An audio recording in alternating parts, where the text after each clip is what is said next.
అందరికి వందనాలమ్మా.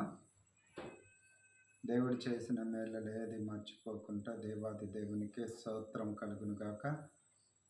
ఆయనకే కృతజ్ఞతాస్తుతులు చెల్లించుదాము. చిన్న పాట పాడుకుందాము.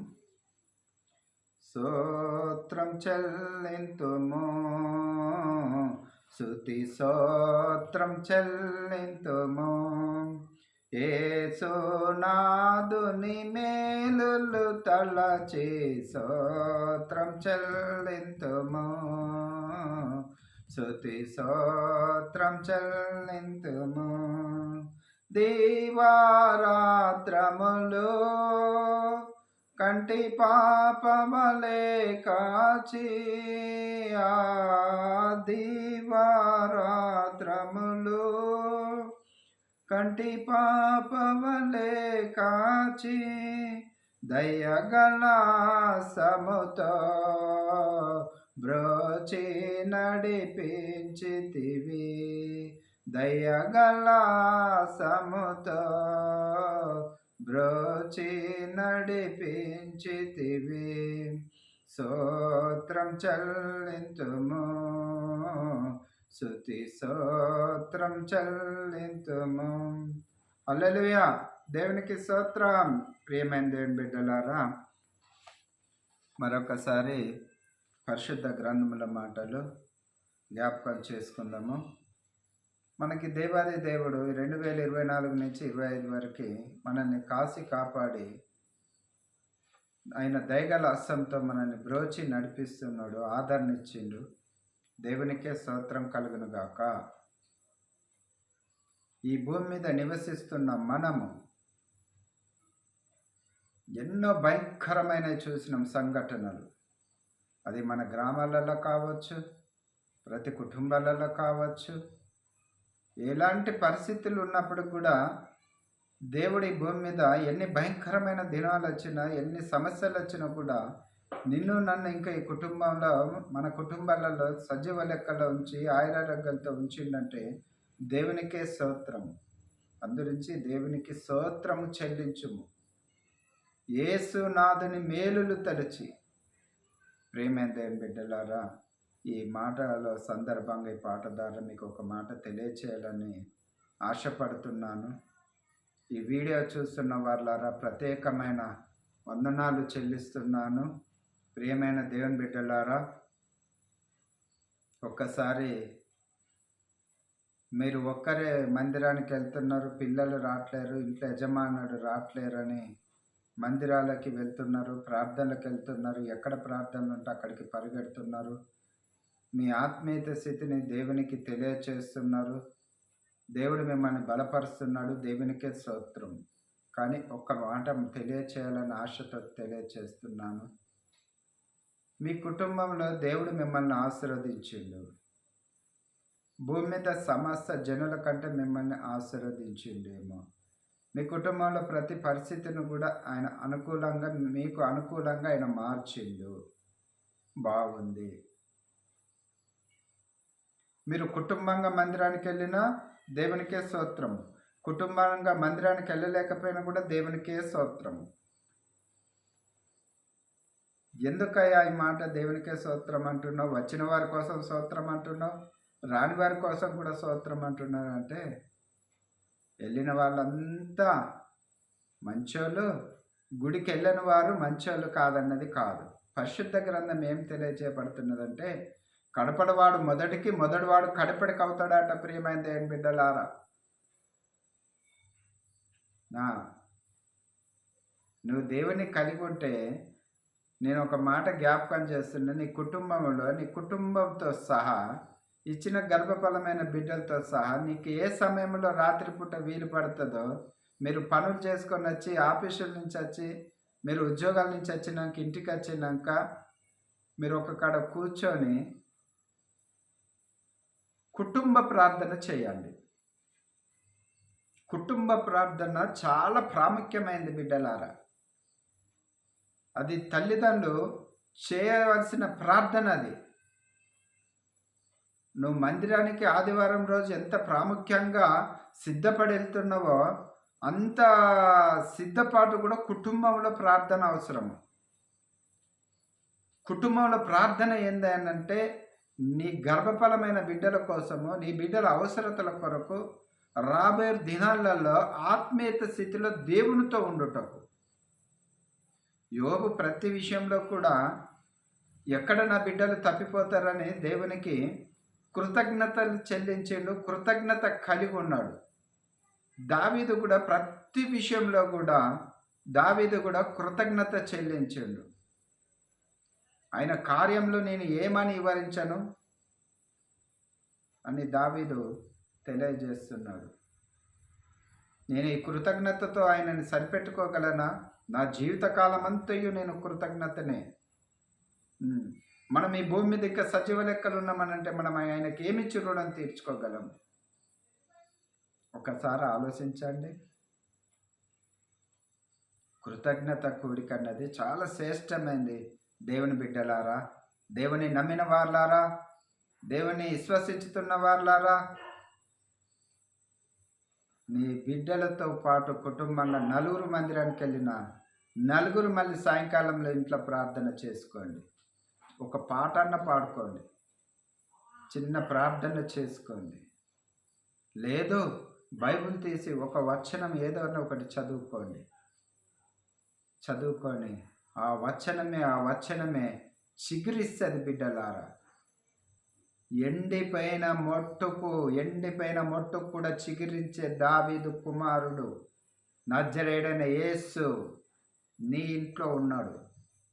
లేడని చింతపడకు.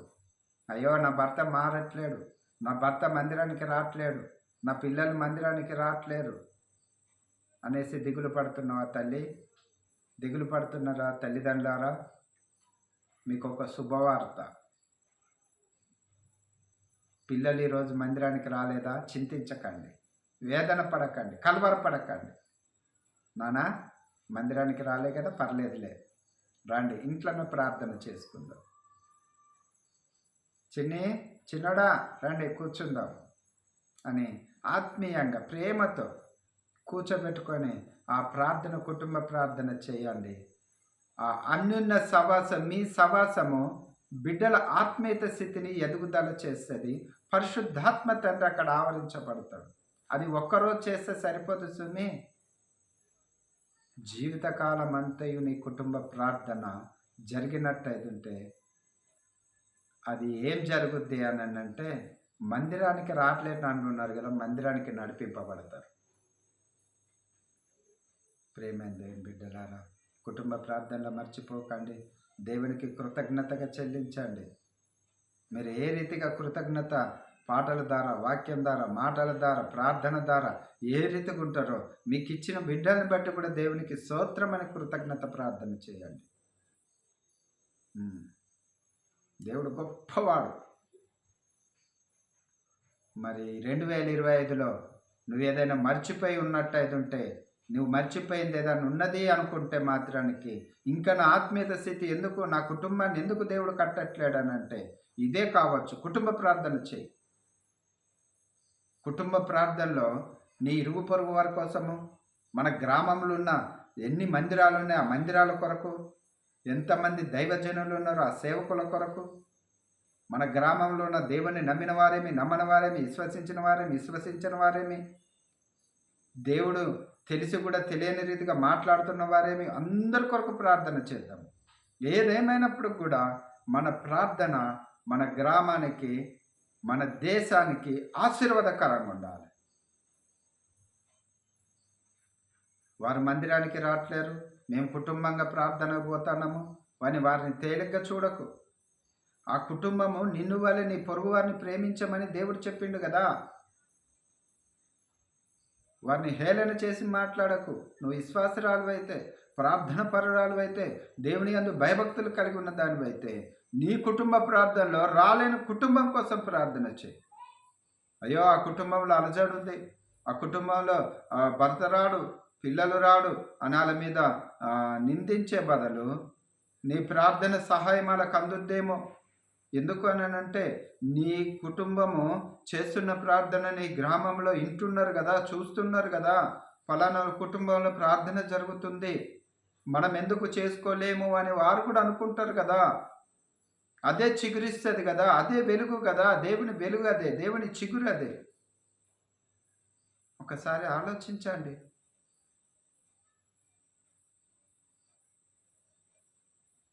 మళ్ళీ ఇంకొక విషయం జ్ఞాపకం చేస్తున్నా. మనం మందిరాలకు వెళ్తున్నాం కానీ మన స్వభావాలు, మన ఆలోచనలు, మన తలంపులు, మన బుద్ధులు మార్చబడకపోతే ఎక్కడేసిన గొంగడి అక్కడే ఉన్నట్టుగా నీ ఆత్మీయత స్థితిని నువ్వు సరి చేసుకోకపోతే, నీ వ్యక్తిత్వం మార్చుకోకపోతే 2025లో దేవుడు నీకు ఇచ్చిన అవకాశాన్ని బట్టి వినియోగించుకోండి. మందిరాలకు వెళ్ళినప్పుడు మందిరాలకు రాలేని వారిని ప్రేమించండి, వారి కుటుంబాలలోకి వెళ్ళి పలకరించండి, తెలియచేయండి. మీ కుటుంబంలో జరుగుతున్న ఆరాధన మీరు ఏ స్థితుల నుంచి లేవనెత్తుతున్నారో, ఏ రీతిగా మీరు ఆశీర్వదించబడుతున్నారో అది తెలియచేయండి. అప్పుడు దేవుడు మీ కుటుంబమే కొన్ని కుటుంబాలకి ఆదర్శనగా నిలబడతాయి. నిజమిది, ఇది సత్యము. ప్రయత్నించి చూడండి, మీ కుటుంబాలలో ప్రార్థన జరిగించండి.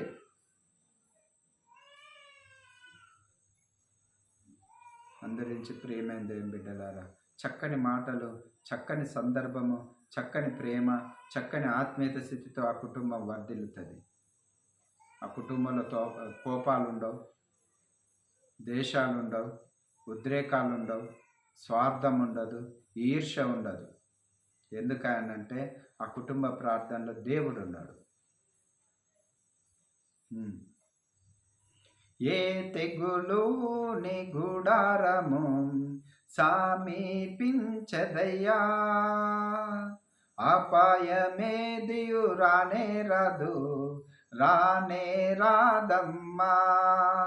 హల్లెలూయా స్తోత్రం, హల్లెలూయా స్తోత్రం, హల్లెలూయా స్తోత్రం, స్తోత్రం. హల్లెలూయా స్తోత్రం, హల్లెలూయా స్తోత్రం, హల్లెలూయా స్తోత్రం, స్తోత్రం. దేవుడు అంటున్నాడు కదా, ఏ తెగులు నీ గుడారము సమీపించదు. ఈ భూమి మీద ఎన్ని తెగులు వచ్చినా కూడా నీ గుడారానికి రాదు. నీ పిల్లలకు హాని జరగదు, మీకు హాని జరగదు. యోబు కుటుంబానికి వేసిన కంచె నీ కుటుంబానికి వేస్తున్నాడు దేవుడు. హల్లెలూయా. ధైర్యంగా ఉండు. ఈ 2025లో ధైర్యంగా కొనసాగు. దేవుడు నీకు తోడై ఉండి దీవించును గాక. ఆమెన్. మీ కుటుంబాలకు తోడై ఉండును గాక. ఆమెన్. ప్రేమైన దేవుని బిడ్డలారా, రుద్రంపూర్ తిలక్ నగర్ కల్వర్ ప్రార్థన మందిరము నుంచి మీ దైవజనుడు కనకరాజు బ్రదర్ ప్రతి ఒక్కరికి వందనాలు తెలియజేస్తున్నాడు. మిమ్మల్ని, మీ బిడ్డల్ని ఈ మందిరానికి ఎంతమంది అయితే సహకరించి, ఎంతమంది అయితే పరిచయమై ఉండి ఈ సేవ పరిచర్యలో సహకరించి నన్ను బలపరిచి ముందుకు నడిపించిన ప్రతి కుటుంబానికి కూడా ప్రత్యేకమైన వందనాలు చెల్లిస్తున్నాను. వారిని, వారి బిడ్డల్ని దేవుడు దీవించి ఆశీర్వదించును గాక. ఆమెన్.